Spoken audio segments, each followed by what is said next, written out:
Hi there. My name's Trinity, and I love fairy tales, always have.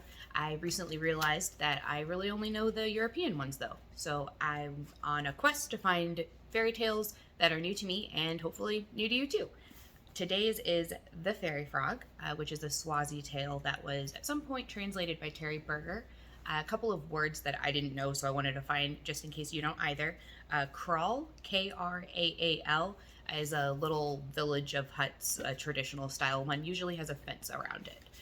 And then also Nzimu, that one I had a hard time finding words for, but basically big monster, just Nzimu, big monster. Uh, and yeah, so I have some thoughts on this and how it compares to the Frog Prince and modern ideals. So stick around after the tale if you are interested in hearing my 2 cents. Without further ado, the Fairy Frog. Tombayinde was the most beautiful of all the maidens in her father's kingdom. Her eyes were as brown as the eyes of the doe, and when she led the dance, her feet were as quick as those of the gazelle. Her name, Tombayinde, meant tall maiden, and she was indeed taller than any of her sisters. She carried her head high like a true princess, and her parents looked upon her with joy and pride. They expected that one day she would be a mighty queen. But no one has an altogether happy lot. It was true that Tombayinde was tall and beautiful, and that she had the gayest and most wonderful handkerchiefs with which to deck herself, and more beads and bracelets than any other girl in the countryside. But she also had sisters who were not so tall, or so beautiful, or so greatly admired, and who grew more jealous of her by the day. At last, this jealousy grew so intense that it made them quite forget their love for her, and they decided that Tombayinde must disappear, or no one would ever notice them at all. And so, the jealous sisters worked out a plan to rid themselves of Tombayinde. One day they went to her and said, "Come with us. Let us go to the great pit to dig up red ochre, for there is none to be had in the kraal." So every maiden shouldered her pick, and they all walked together, singing and laughing for many miles. At last they reached a great red pit, many feet deep, surrounded by tall grass on every side. There they stopped, and each girl leapt down in turn to dig out a lump of the precious red earth, and then jumped up again. But when it came time for Tombayinde to come back up, the others did not let her. Instead, each of the jealous sisters threw picks of earth upon her, until the poor maiden was buried alive. This done, they ran back to their village, leaving their sister behind. When they arrived home, they told their father that Tombayinde had accidentally fallen into the pit, and before they could help her to escape, she had suffocated right before their very eyes. But, unfortunately for the girls, each sister told the story in a slightly different way, and the king doubted their innocence in the matter. Ordering his servants to lock all of them into a hut, the king began to mourn for his favorite daughter, for Tombayinde, the tall maiden. Surprisingly enough, Tombayinde was not dead. Although the red earth was very heavy, she was able to breathe through the breaks in the great mound of red ochre that lay above her. And so she began to cry out, "I am Tombayinde. I am not dead. I am alive, like one of you." For many hours she lay in the red ochre pit, chanting the same call, though fearing more and more that she would never be rescued. When evening came, however, she thought she heard a croaking sound, and indeed she did, for at the edge of the pit stood an enormous frog. "Beautiful princess," he croaked, "what has befallen you?" Hearing this question, the lovely maiden cried out in reply, "Alas! My sisters are jealous of me and hate me, and they have thrown earth upon me and left me here, hoping that I would never get out." "Do not grieve," said the frog. "I will help you." And with that, he jumped into the pit, tunneled through the earth to the princess, opened his big mouth, and swallowed the princess in one gulp. Then he jumped up out of the pit, landing directly on the path above, with the princess safely inside of him. From there, the frog set upon a long journey. He hopped all night, taking care to avoid any kraals along the way, for the people believed frogs to be an omen of bad luck, and he would not have been welcomed. Whenever he passed a bird, he sang out, "Do not swallow me. I carry Princess Tombayinde." And no creature touched him, though the next morning they very narrowly escaped a great danger, for they came upon a horrible ogress. This Imbula had heard that Tombayinde was still alive and had gone in search of her, but when she arrived at the red ochre pit, she had found it empty. Now she was looking for the princess everywhere, dashing about in a frenzied state, but luckily she paid no attention to the big frog. At midday, the frog stopped hopping. He opened his large mouth, allowing the princess to step out. "Wait here and rest," said the frog, "and then we will go on." He croaked 3 times, and delicious porridge appeared in a little brown pot, all ready for the princess to eat. Tombayinde ate and soon fell asleep under the bushes, for she was very tired. When evening came, the frog swallowed her once more, and they continued on their journey. They had decided not to go to her father's kraal, for fear of her jealous sisters, but rather to go to the home of her grandmother, where Tombayinde was sure of every welcome. The frog hopped all through the night, and when morning came, he arrived at the grandmother's kraal.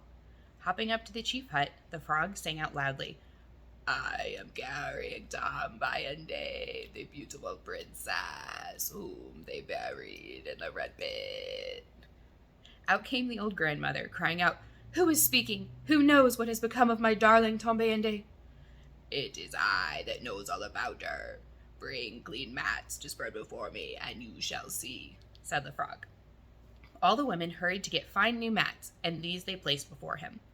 When this was done, the frog croaked loudly, and opened his mouth as large as before. He allowed Princess to come out. The women almost fainted as they saw Tombayinde standing before them, as tall and as beautiful as ever. But their surprise soon turned to joy, and there was not one among them who could hear the princess tell her tale often enough, or sing often enough the praises of the wonderful frog. "What can we do to reward your kindness? There must be something we can give you," said Tombayinde's grandmother. The frog thought for a moment. "I will only ask you to kill 2 oxen and 2 bulls, and to lay a great feast before me." So a great feast was held, and the frog sat by the princess's side and was given great honor. He seemed very pleased by the many preparations that had been made on his behalf. The next morning, however, the frog had disappeared, and although the princess searched for him throughout the kraal, he could not be found. In the meantime, the grandmother had sent a messenger to the king, telling him of his daughter's safety. Upon hearing that all was well, the king was beside himself with joy. First, he released the jealous sisters from their prison, instructing them to prepare robes of state for Tombayinde. Then he dispatched his favorite son to bring the princess home. The boy arrived, rested a few days at the grandmother's kraal, and then the two set out for home. Great heat and dry earth were their companions on the journey, for the rains had been meager that year and the streams had dried up. The sun was very hot, and after hours of walking, the princess and her brother became very thirsty. Even the underground springs could not be found, for the earth was harder than brick that is dried in an oven, and the water courses were dry. After a time, they began to feel faint from the intense heat. Suddenly, as if in a dream, they saw a strange man standing right in their path. Except for his large size, he appeared to be like other men, and they greeted him gratefully. "What do you want?" he asked them in a voice that surprised them, for it was of the deepest bass and rumbled like thunder. "We are looking for water," said the prince. "We find that all of the springs are dried up, and we are still many days from home." "If I should give you water, what will you give me in return?" asked the giant. "You may ask for anything in my father's kingdom," the prince answered without thinking. "I will take this beautiful princess. If you do not give me what I ask for, you will die of thirst. All of the springs are dry within the next 3 days' journey," said the giant with a wicked smile. The trials of the past were nothing to the grief and unhappiness that Tombayinde and her brother now suffered. Whatever were they to do? To grant the stranger's request might prove fatal for the princess, but a further lack of water would leave them both helpless. The only solution was to accept the giant's offer and to pray that he would treat them with mercy. Once they had agreed to the giant's terms, he chuckled for a few minutes and then led the way to a great fig tree by the side of a dry water course. As he struck his stick upon the ground, a fountain sprang from the very roots of the tree, and its water was as clear as the moon and as cool as the depths of the forest. The brother and sister plunged themselves into the water, allowing it to bathe their faces while they drank of it eagerly and long. After some time, Tombayinde lifted her head, and as her eyes met with the giant, she let out a shriek, for the giant had turned into a most horrible Nzimu. He was monstrous and misshapen, covered with red hair. Behind him on the grass lay his long tail, and his white pointed teeth forced his thick lips to remain open. Frightened by his sister's scream, the prince looked up. Seeing the monstrous Nzimu, he realized at once just how dangerous their situation was. The ogre was very powerful, and no fighting could possibly save them. He just kept glaring at them through tiny eyes that radiated evil pleasure. For Tombayinde and her brother, the end seemed to have come. But suddenly there was a loud croak, and out of the fountain sprang the giant frog. "Save me!" cried Tombayinde. Oh, help us, frog! No one is as clever and as wise as you are." The large frog hopped right up to the ogre. The ogre looked down at the frog with disdain and laughed at him with disbelief. The frog allowed the ogre to laugh in this way for a few minutes, and then, opening his mouth as large as he could, he swallowed the ogre up, tail and all. At once, the frog jumped back into the fountain, and there he remained until the ogre was drowned. Then he turned to Tombiende. "Ah, my frog, how can I thank you enough? This time you must not disappear. You must come home with us to be honored as is your due," said the breathless princess. And so, in 3 days, Tombiende, her brother, and the frog reached the kraal of the king. As they arrived, they were greeted by the king's guard, beautifully arrayed in otter skins and holding shields and assegai. At their head stood the king, who hailed his 2 children with joy and affection. "But why is that horrible frog at your side? I cannot bear to look at him. Let us have him killed," said the king. "Oh, no, father, do not kill him, for he is the best of creatures. Twice he saved my life. If it were not for this frog, you would see your Tombiende no more." As she spoke these words, the frog suddenly turned into the handsomest of men, taller even than the Tombiende herself. He was dressed in a splendid array of skins and white ostrich plumes, and everyone could see that he was a prince.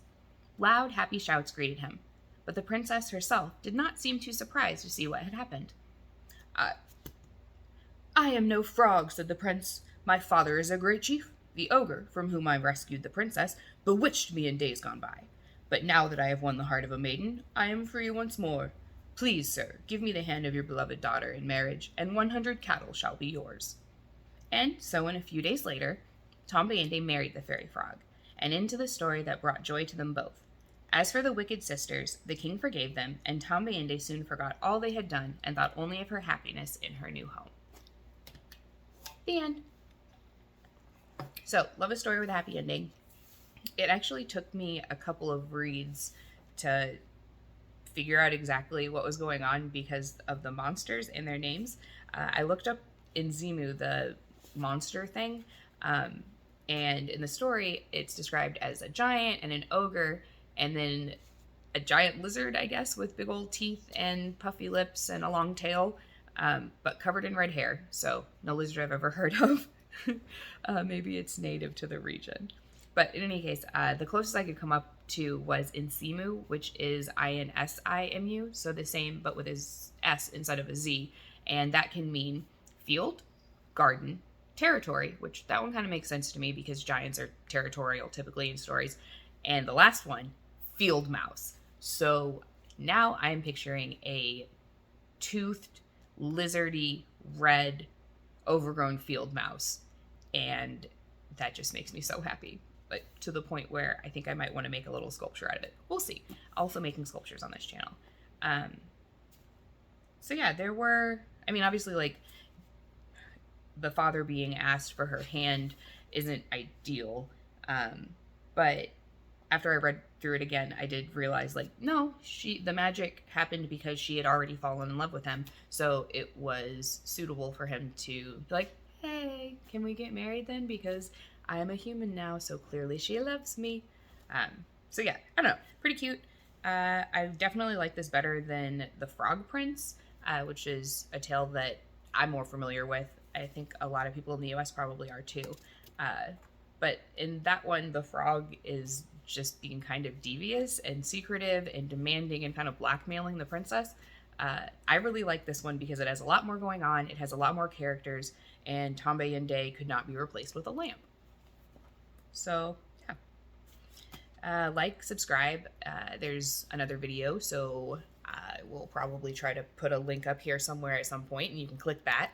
Leave me a comment if you liked it. If you hated it, leave me a comment anyway. And I will see you next time.